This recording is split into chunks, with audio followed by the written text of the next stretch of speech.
تو یہ جو عام تاثر ہے افغانستان کے بارے میں کہ بیچارے مظلوم لوگ ہیں، ظلم ہو رہا ہے، یہ ایک حد تک صحیح ہے.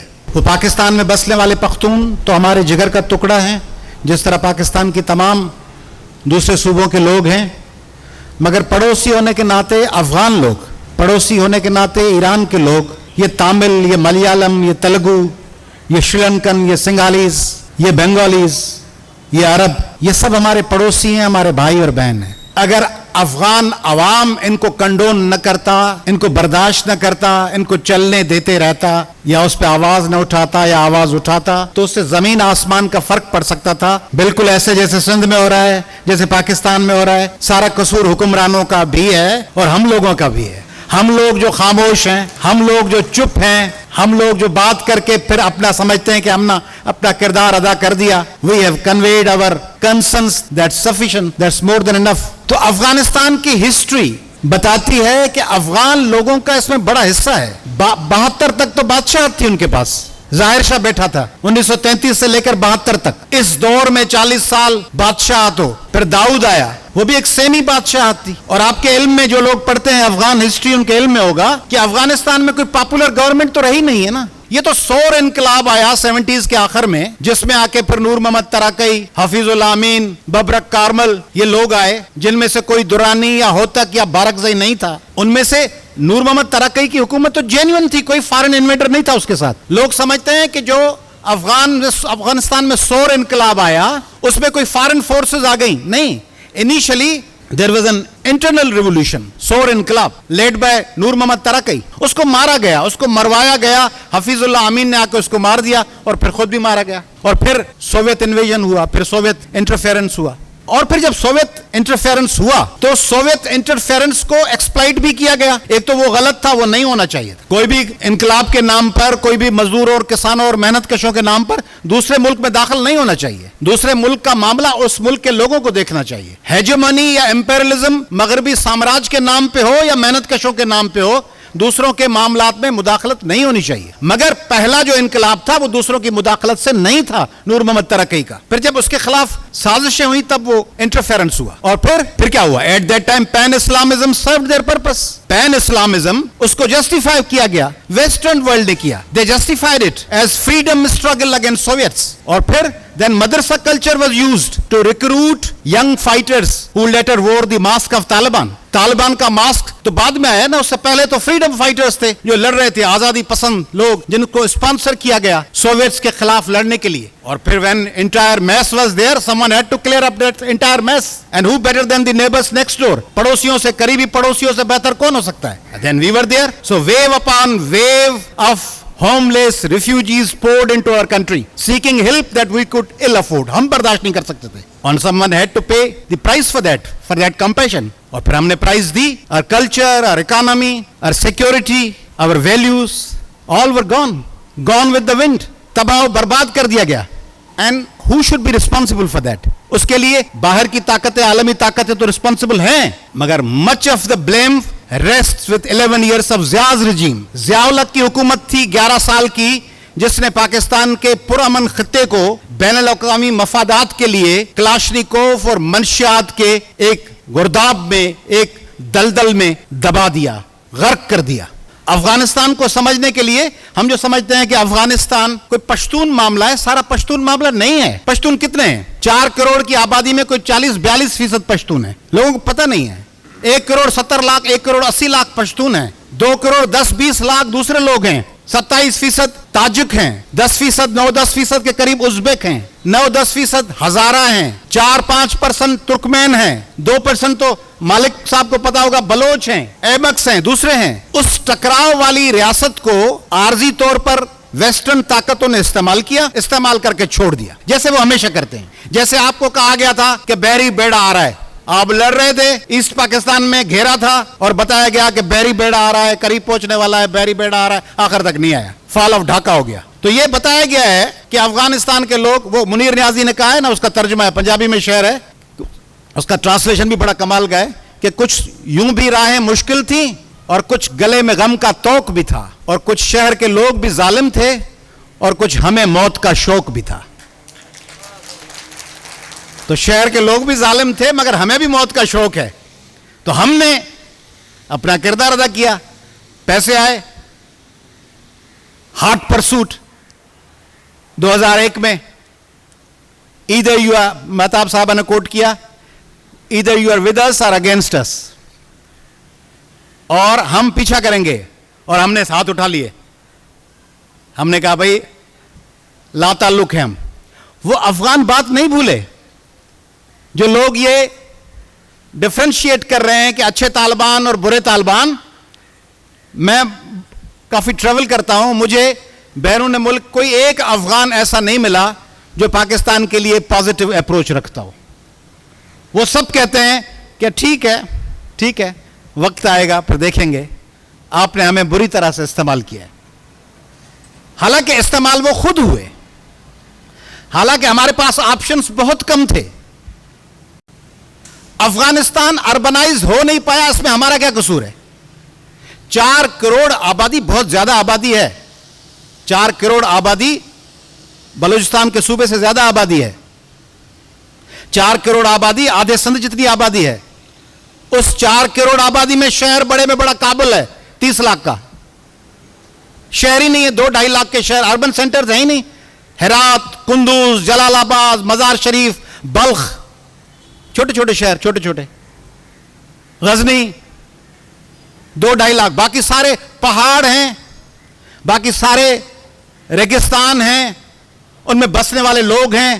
وہاں نہ اسکول ہے. داؤد کے زمانے میں کچھ کوششیں ہوئیں, کچھ ڈاکٹر نجیب اللہ کے زمانے میں کوششیں ہوئیں, اس کو پھر تباہ و برباد کر دیا گیا. اب پاکستان پہ بوجھ ڈالا جا رہا ہے افغانیوں کا.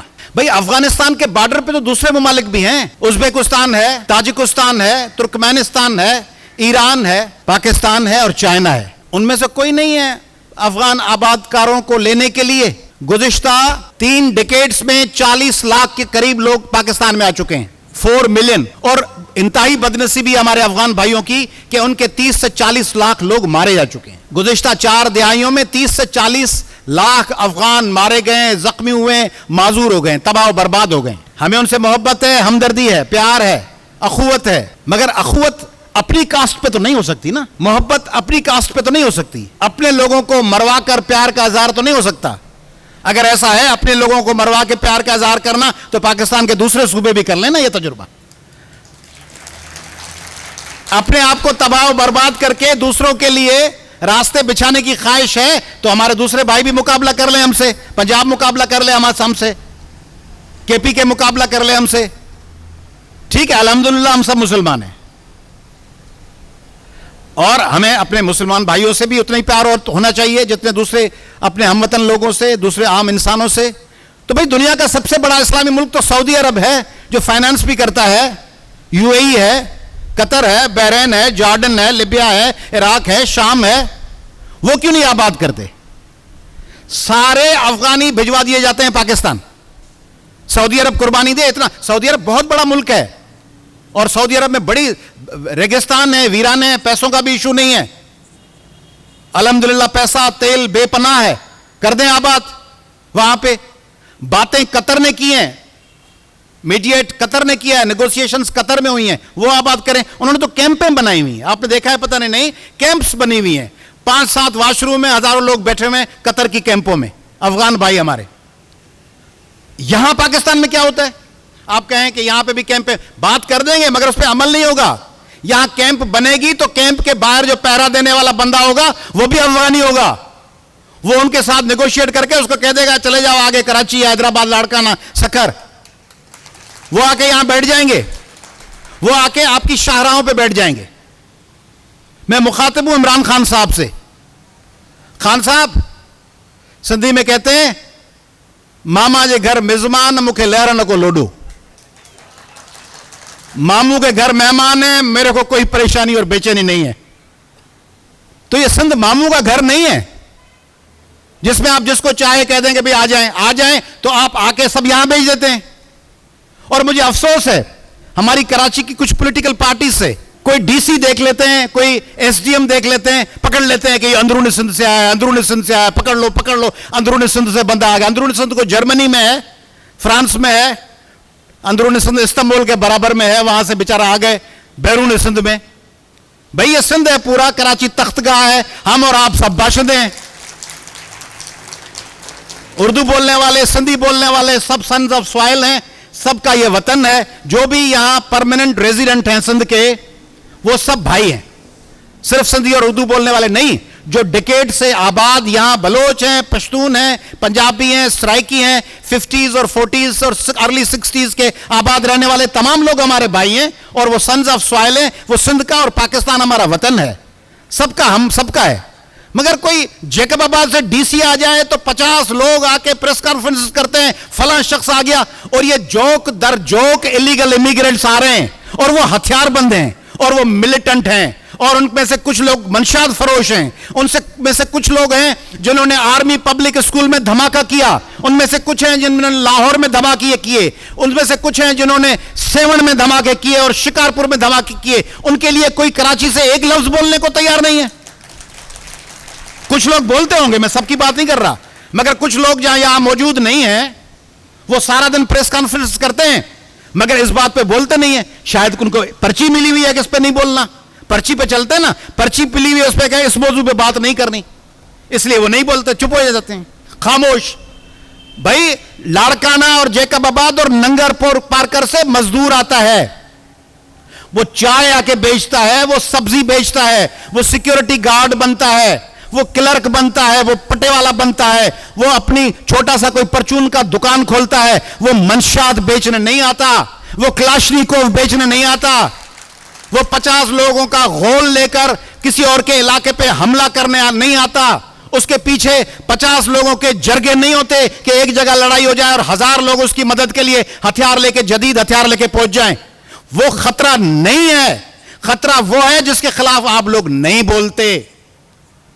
اور دوسری بات کہ افغان ایشو، اس افغان ایشو پہ وفاقی حکومت سندھ کے لوگوں کو اعتماد میں کیوں نہیں لیتی؟ پارلیمنٹ میں بات کیوں نہیں کی گئی؟ کیوں نہیں فیصلہ سازی کی گئی؟ اور سندھ کے لوگوں کو کیوں شریک نہیں کیا گیا؟ سندھ کے لوگوں سے مشاورت کیوں نہیں کی وفاقی حکومت نے؟ سینٹ کا اجلاس کیوں نہیں بلایا گیا؟ قومی اسمبلی کا اجلاس کیوں نہیں ہوا؟ آپ سب کو پتا ہے کہ انڈیا کیا کر رہا ہے، آپ سب کے علم میں ہے. اور مگر ہمیں یہ سمجھنا چاہیے، جب ہم کہتے ہیں کہ انڈیا میں انتہا پسندی ہے، جب ہم کہتے ہیں کہ انڈیا میں ایکسٹریمزم بڑھ رہا ہے، تو اس کا سب سے زیادہ نقصان کس کو ہے؟ ہمیں ہے کیا؟ نہیں، سب سے زیادہ نقصان انڈیا کو ہے.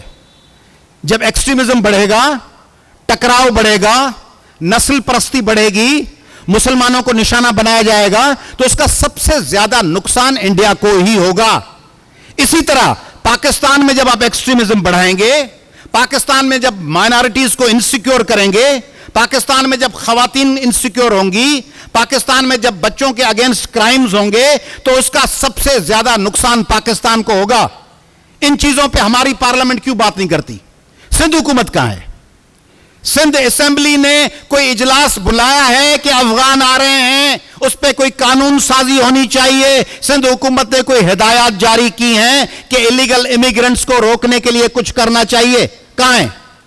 سندھ اسمبلی میں موجود تمام لوگ، پیپلز پارٹی کے ہوں، ایم کیو ایم کے ہوں، جی ڈی اے کے ہوں، پی ٹی آئی کے ہوں، جماعت اسلامی کے ہوں، ان میں سے کوئی کیوں نہیں لاتا کوئی موشن، کوئی ریزولوشن سندھ اسمبلی میں؟ اور وزیر اعلیٰ اور ان کا کیبنٹ کہاں ہے؟ میرے پاس آئے تھے پیپلز پارٹی کے دوست کچھ دن پہلے، میں نے ان کو کہا کہ آپ ایس ایس پیز اور ڈی سیز کو ہدایت جاری کر سکتے ہیں کہ آپ کے اضلاع میں الیگل امیگرنٹس آئیں تو پکڑ کے واپس بھیج دیں جن کیمپس میں وہ آباد ہیں. انہوں نے کہا ہم دیکھتے ہیں اس بات کو، مگر ہوا کچھ نہیں ہے. اسی طرح عمران خان صاحب کو کہا تھا، کیونکہ آپ لوگ وفاقی حکومت کے اور سندھ حکومت کی ایجنڈا پہ نہیں ہیں. آپ اور ہم سب پاکستان کی وفاقی حکومت اور سندھ کی صوبائی حکومت کی ایجنڈا پہ نہیں ہیں. وہ لا تعلق ہیں، ان کا واسطہ نہیں ہے. آپ ایک ایسا ٹھیلا ہے جس سے کباب لینا ہے، کھا کے پلیٹ وہاں پہ چھوڑ کے چلے جانا ہے. آپ کو فقط استعمال کرنا ہے سندھ کے وسائل کو، سندھ کے لوگوں کو، سندھ کے اختیارات کو استعمال کرنا ہے. اس صورتحال میں میں یہ واضح الفاظ میں بتا دینا چاہتا ہوں کہ افغانی، پھر دہراتا ہوں، ہم نسل پرست نہیں ہیں، مگر ہمارا اسلام دوسروں سے مختلف اسلام ہے. ہم سمجھتے ہیں ہمارا اسلام وہ اسلام ہے جو اسلام کی حقیقی روح ہے.